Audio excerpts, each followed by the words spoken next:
आधुनिक भारत से बीपीएससी में पूछे गए प्रश्न का सीरीज 26 से लेकर। कुंवर सिंह ने 1857 के विद्रोह का नेतृत्व किस प्रांत में किया? तो बिहार प्रांत में।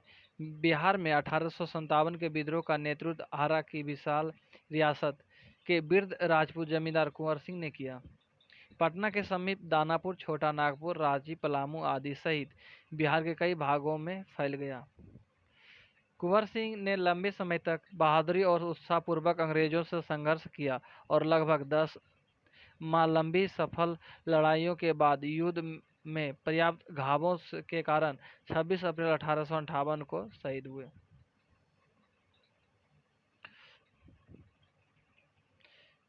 1857 के विद्रोह का नेतृत्व बिहार में किसने किया? तो कुंवर सिंह ने किया। निम्नलिखित में से कौन 1857 के विद्रोह में अंग्रेजों का सबसे कट्टर दुश्मन था? तो मौलवी अहमदुल्ला शाह।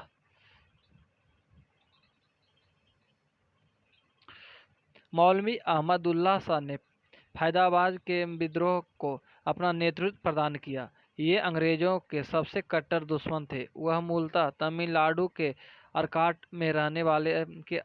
के रहने वाले थे, पर वह फैजाबाद में आकर बस गए थे। उन्होंने भारत के विभिन्न धर्मानुयायियों का आह्वान करते हुए कहा, सारे लोग काफिर अंग्रेजों के विरुद्ध खड़े हो जाओ और उन्हें भारत से बाहर खदेड़ दो। इनके बारे में अंग्रेजों ने कहा कि अदम्य साहस के गुणों से परिपूर्ण और दृढ़ संकल्प वाले व्यक्ति तथा विरोधियों में सर्वोत्तम सैनिक है। इनकी गिरफ्तारी के लिए ब्रिटिश सरकार ने 50,000 का इनाम रखा था। 1857 के विद्रोह को किस उर्दू कवि ने देखा? तो गालिब साहब। 1857 के विद्रोह को मिर्जा गालिब ने स्वयं अपनी आंखों से देखा। निम्नलिखित में से कौन ईस्ट इंडिया कंपनी के सिपाहियों को विद्रोही बनाने के कारण नहीं था? विद्रोही बनाने का कारण नहीं था तो अधिकारियों की असमर्थता।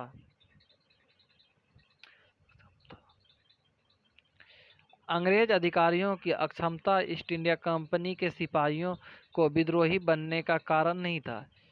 इन्हीं अधिकारियों की योग्यता के बल पर अंग्रेजी हुकूमत ने 90 वर्षों तक पूरे भारत पर कब्जा कर लिया था। इसके अतिरिक्त अन्य सभी कारण सिपाहियों की विद्रोह बनने में सहायक थे।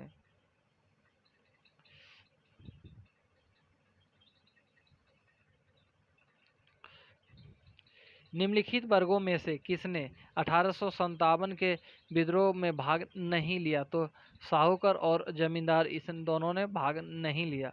इसका आंसर ये होगा। 1857 के विद्रोह बहुत बड़े क्षेत्र में फैला हुआ था और इसे जनता का व्यापक समर्थन प्राप्त था। फिर भी पूरे देश को या भारतीय समाज के सभी अंगों या वर्गों को अपनी लपेटे में नहीं ले सका। यह दक्षिण भारत तथा पूर्वी और पश्चिमी भारत के अधिकांश भागों में नहीं फैल सका। भारतीय रजवाड़ों के अधिकांश शासक तथा बड़े जमींदार पक्के स्वार्थी तथा अंग्रेजों की शक्ति से भयभीत थे और वे विद्रोह में शामिल नहीं हुए।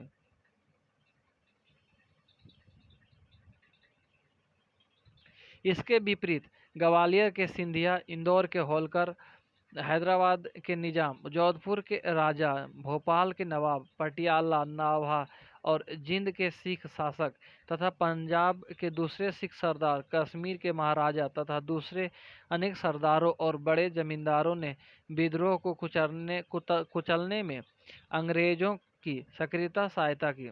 गवर्नर जनरल कैनिंग ने बाद में टिप्पणी की कि इन शासकों ने तूफान के आगे बांध की तरह काम किया, वरना यह तूफान एक ही लहर में हमें बहा ले जाता। व्यापारियों और शिक्षित वर्ग ने कलकत्ता और बम्बई में सभाएं कर अंग्रेजों की सहायता के लिए प्रार्थना की। उच्च तथा मध्य वर्गों के अधिकांश लोग विद्रोहियों के आलोचक थे। विद्रोह में शामिल बाबद के बहुत से तालुकदारों यानी बड़े जमींदारों ने अंग्रेजों से यह आश्वासन पाकर कि उनकी जागीरें वापस दे दी जाए, विद्रोह से किनारा कर लिया।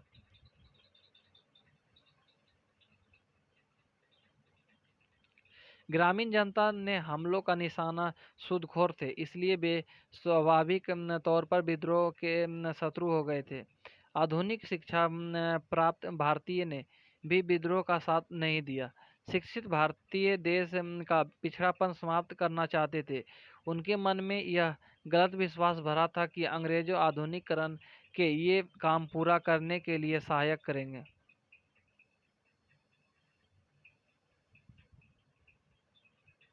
निम्नलिखित में से कौन सही है? तो 1857 में दरभंगा, डुमरगांव, हटवा के महाराजाओं और उनके साथी जमींदारों ने आदमी तथा पैसे से अंग्रेजों की मदद की। 1857 के स्वतंत्रता संग्राम में बिहार के कुछ प्रमुख जमींदार ने अंग्रेजों की धन एवं जन दोनों से बड़ी सहायता की थी। अंग्रेजों को इस प्रकार की मदद पहुंचाने वाले जमींदारों में दरभंगा, डुमरगांव एवं हटवा के जमींदार शामिल थे। निम्नलिखित में से बिहार का कौन सा भाग अप्रभावित रहा? 1857 के विद्रोह में बिहार का कौन सा भाग अप्रभावित रहा? तो बिहार का मुंगेर अप्रभावित रहा।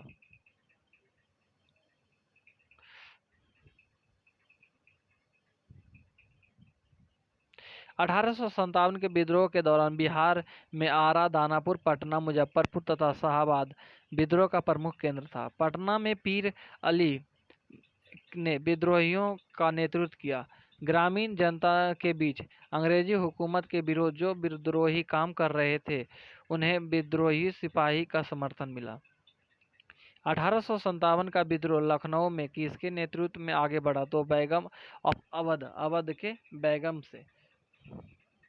लखनऊ यानी अवध में विद्रोह का प्रारंभ 30 मई 1857 को हुआ। यहाँ विद्रोह का नेतृत्व बेगम हजरत महल ने किया और अपने अल्पवयस्क पुत्र बिरजिस कादिर को नवाब घोषित किया।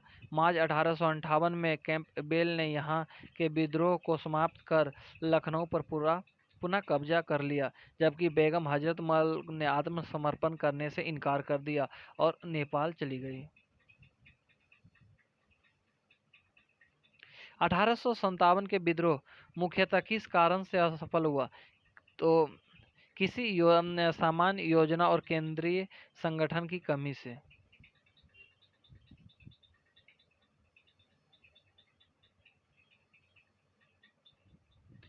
1857 के विद्रोह की असफलता का मुख्य कारण किसी समान योजना एवं केंद्रीय संगठित की कमी थी।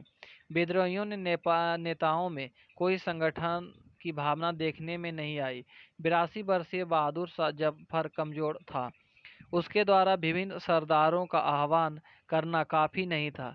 साथ ही विद्रोहियों ने वीरता तो दिखाई और सरकार का विनाश करने पर तो वे तुले हुए प्रतीत होते थे, किंतु ऐसा करने के लिए उनके पास किसी सुनियोजित कार्यक्रम का पूर्ण अभाव था। वो उनमें अनुशासन की कमी भी थी। कभी कभी तो वे अनुशासित सेना के बजाय दंगाई भीड़ की तरह व्यवहार करते थे। विदेशी शासन के प्रति एक साझी घृणा को छोड़कर और कोई संबंध शत्रु नेताओं के बीच नहीं था। किसी क्षेत्र विशेष से ब्रिटिश सत्ता को उखाड़ फेंकने के बाद उन्हें पता भी नहीं होता कि उसकी जगह किस प्रकार की राजनीतिक सत्ता या संस्थाएं स्थापित की जाए। उनके पास एक भविष्योन्मुख कार्यक्रम, सुसंगत विचारधारा, राजनीतिक परिप्रेक्ष्य या भावी समाज और अर्थव्यवस्था के प्रति एक स्पष्ट दृष्टिकोण का अभाव था।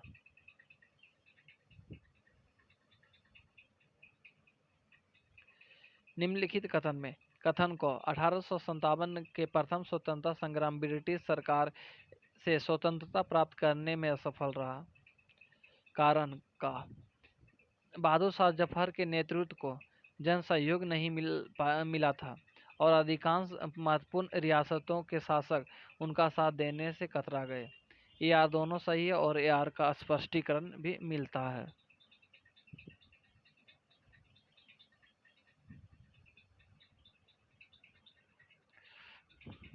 1857 के विद्रोह का स्वरूप मुख्यतः शांतिवादी था। जिसमें कुछ राष्ट्रवाद के तत्व विद्वान थे।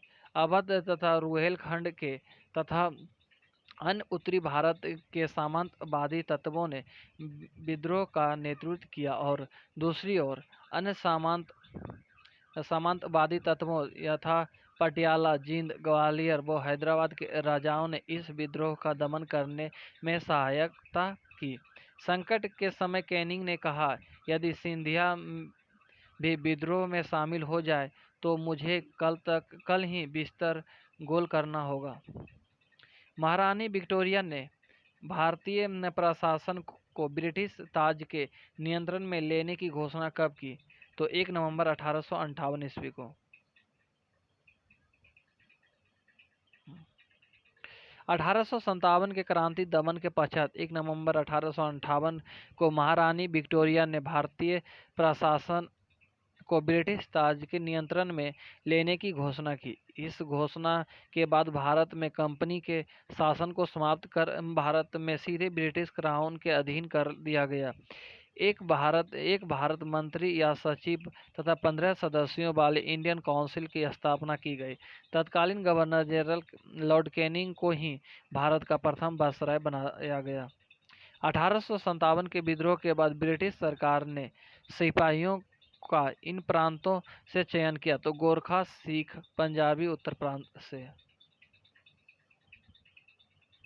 1857 के विद्रोह के बाद ब्रिटिश सरकार ने सिपाहियों का चयन गोरखा, सिख एवं पंजाब उत्तर प्रांत से किया।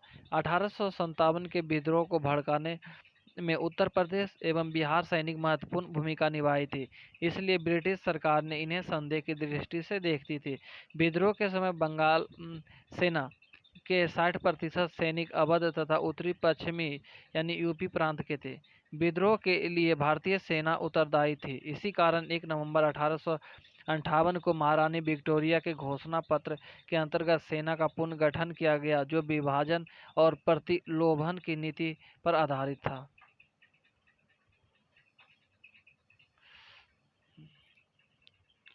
निम्नलिखित में से किसने 1857 के विद्रोह को एक षड्यंत्र की संज्ञा दी? तो सर जेम्स आउड्रम एवं डब्ल्यू टेलर।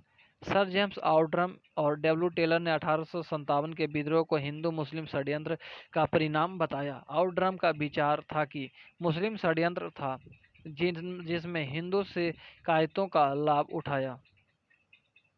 जॉन लॉरेंस और सीले के अनुसार यह केवल सैनिक विद्रोह था। सर जॉन सीले के अनुसार 1857 का विद्रोह एक पूर्णतः देशभक्त रहित और स्वार्थी सैनिक विद्रोह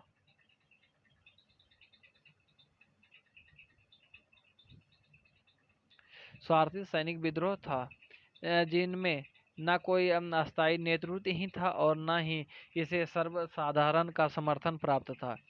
उनके अनुसार यह एक स्थापित सरकार के विरुद्ध भारतीय सेना का विद्रोह था।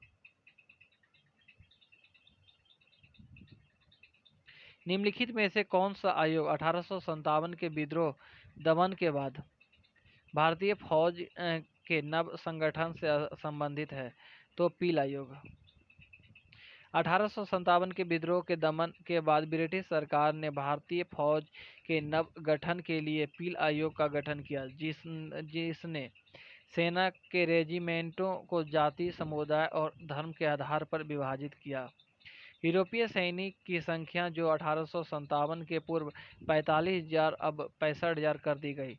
भारतीय सैनिकों की संख्या 2,38,000 से घटाकर 1,40,000 कर दी गई।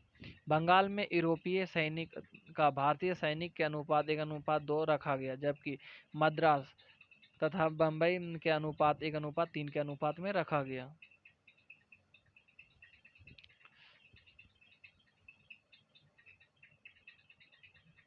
नील विद्रोह किसके बारे में था? तो रैयत नील की खेती नहीं करना चाह रहे थे, पर उनसे एक अमान्य मूल्य पर जबरदस्ती कराई जा रही थी। 1859 से 60 ईस्वी में बंगाल के नदिया जिले के गोविंदपुर में विष्णु विश्वास और दिगंबर विश्वास के नेतृत्व में नील बागान मालिकों के विरोध हुआ।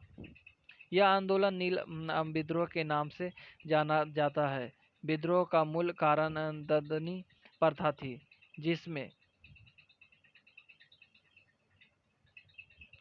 जिसमें बागान मालिक किसानों को नील की खेती के लिए कुछ पैसा अग्रिम भुगतान कर देता था।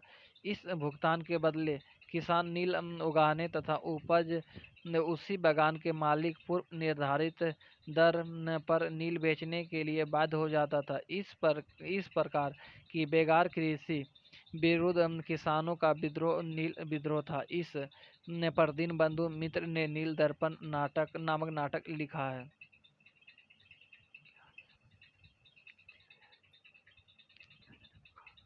नील कृषकों की दुर्दशा पर लिखी गई पुस्तक नील दर्पण के लेखक हैं तो दीनबंधु मित्र। पागलपंथ की स्थापना किसने की तो कमर शाह। पागलपंथ की स्थापना किसने की तो करम शाह।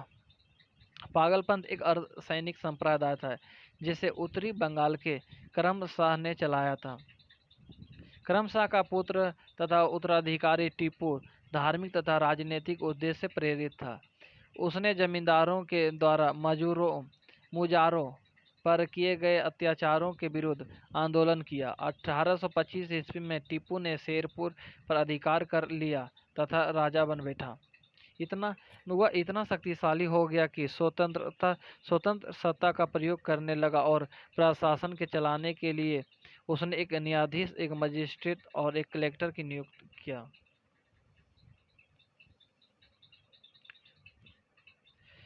फराजी कौन था तो फराजी हाजी शरियातुल्लाह के अनुयायी था। फराजी लोग बंगाल के फरीदपुर के हाजी शरियतुल्लाह द्वारा चलाए गए संप्रदाय के अनुयायी थे। ये लोग अनेक धार्मिक, सामाजिक तथा राजनीतिक आमूल परिवर्तनों का प्रतिपादन करते थे। शरियतुल्लाह के पुत्र दादू मियाँ ने बंगाल से अंग्रेजों को निकालने के लिए योजना बनाई। यह विद्रोह 1838 से 1860 ईस्वी के दौरान चलता रहा। अंत में इस संप्रदाय के अनुयायी वहाबी दल में सम्मिलित हो गया।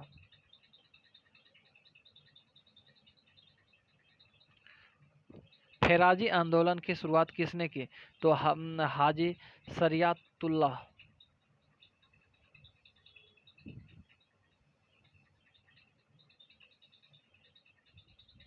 कूका आंदोलन को किसने संगठित किया तो कूका आंदोलन को गुरु राम सिंह ने संगठित किया। कूका आंदोलन वहाबी आंदोलन से बहुत कुछ मिलता जुलता था। दोनों धार्मिक आंदोलन के रूप में आरंभ हुए किंतु बाद में राजनीतिक आंदोलन के रूप में परिवर्तित हो गए, जिसका सामान्य उद्देश्य अंग्रेजों को देश से बाहर निकालना था। पश्चिम पंजाब में कूका आंदोलन की शुरुआत 1840 ईस्वी में भगत जवाहर मल द्वारा की गई, जिन्हें मुख्यतः सियान साहिब के नाम से पुकारा जाता था। गुरु राम सिंह ने कूका आंदोलन को संगठित किया, जुझारू बनाया।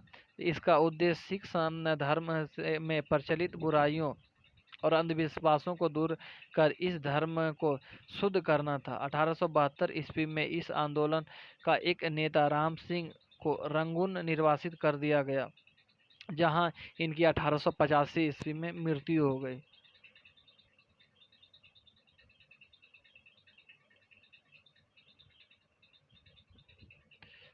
अठारह के दक्कन के दंगों का तत्कालीन कारण था तो महाजनों के द्वारा ऊंची ब्याज। 1875 के दक्कन विद्रोह के अनेक कारण थे, जैसे महाजनों द्वारा ऊंची ब्याज दर और कृषकों का अस्थायी रूप से करदार होना। भू राजस्व की ऊंची ब्याज दर, कृषकों की अशिक्षा और गरीबी के कारण उनके खेत, घर आदि को गिरवी रखकर ऋण पत्र पर उसने हस्ताक्षर करवाया और न्याय व्यवस्था की जटिल एवं खर्चीली प्रणाली के कारण किसानों अपने हितों की रक्षा करने में विफलता हुई। इसी परिस्थिति में 1875 से 76 के अकाल कृषकों को ऋण शोधन क्षमता पूरी तरह खत्म कर दिया। दूसरी तरफ भूमि के मूल्यों में गिरावट के कारण साहूकार ऋणों की वसूली में शीघ्रता करने लगे। इसी तहत महाजनों द्वारा ऊंची ब्याज दर पर वसूली दक्कन विद्रोह के तत्कालीन कारण बन गई।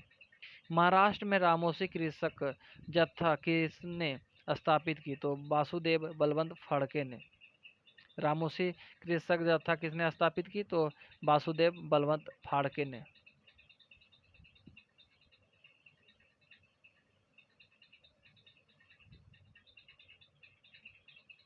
प्रारंभिक क्रांतिकारियों ने अग्रनय वासुदेव बलवंत फाड़के ने बम्बई प्रेसिडेंसी में रामोसी जनजाति के लोगों को संगठित करके प्रशिक्षित लड़ाकू बल में परिवर्तित किया।